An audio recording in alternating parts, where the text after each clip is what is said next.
அடுத்த முன்னாடி உடனே வாழ்ந்து காட்டணும்னு நினைச்சு கையை சுட்டுக்காத. நீ போய் கடனாலேயே போய் நின்றாத. அடுத்த உன்னை ப்ரெஷர் கொடுப்பான். நம்மளோட வீட்லயே இருப்பாங்க அவங்க. என்னடா நீ இன்னும் இப்படி டைம் வேஸ்ட் பண்ணிட்டு இருக்க, என்னடா நீ எப்படா மேல வருவன்ற மாதிரி நம்ம வீட்டுல இருக்கிற அந்த ஒரு ப்ரெஷர் இருக்குல்ல, அதுவே நம்மளை இவங்களுக்காக வாழ வைக்கிற மாதிரி ஆகிடும். சம்டைம்ஸ் ஒரு அவமானமான பேச்சுகள்லாம் வரும். வேற எங்கேயாவது ஒரு இடத்துல வேலைக்கு போகலாம்ல, வேற எங்கேயாவது வேற எதனா பிசினஸ் பண்ணலாம்ல, இதுல தான் வரலன்னு தெரியுதுல இப்படின்னு சொல்லி, அப்ப நம்ம வேற எதனா பண்ணணும்னு நினைச்சிட்டாலே நீ தோத்துட்ட. வேற எங்கேயாவது போய் வேலைக்கு போயிடலாம், இல்ல வேற எதையாவது ஒரு பிசினஸ் பண்ணிடலாம், இதுல நான் தோத்துட்டேன் அப்படின்னு உன்னை நம்ப வச்சுட்டாங்க அப்படின்னா நீ தோத்துட்ட. நீ நம்பணும், நான் இதுல வருவேன். It needs some time. All of a sudden வராது. இப்போ கொஞ்ச நாள் நான் இதுல கஷ்டப்பட்டுட்டேன், இந்த எஃபர்ட்டை நான் இன்னும் கொஞ்ச நாள் பண்ணுவேன். ஜெயிக்கிறவங்க கிட்ட ஒரே ஒரு விஷயம் தான், ஒரு ஆட்டிடியூட் மட்டும் தான் வச்சிருப்பான். என்ன தெரியுமா? தொடர்ந்து போராடி இருப்பான். Life we have to face it, everything we have to face it.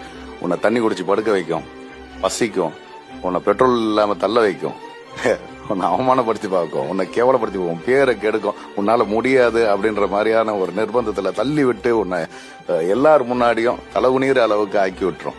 அது எல்லாத்தையும் மீறி ஒருத்தன் ஜெயிச்சு வருவான். நம்ம ஜெயிச்சு வந்த பக்கத்தை பார்த்தோம், ஆனா இது எல்லாத்தையும் அவன் கடந்து வந்தான். பாத்தீங்களா, இத்தனை பேர் அவனை இன்சல்ட் பண்ணது, இத்தனையும் கடந்து வந்தது வாழ்க்கை, அதெல்லாம் யாருமே பார்க்க மாட்டாங்க. ஒரு டீ கடைக்கு போனா கூட ஒரு 10 பேர் இருக்கிற இடத்துல நான் பே பண்ண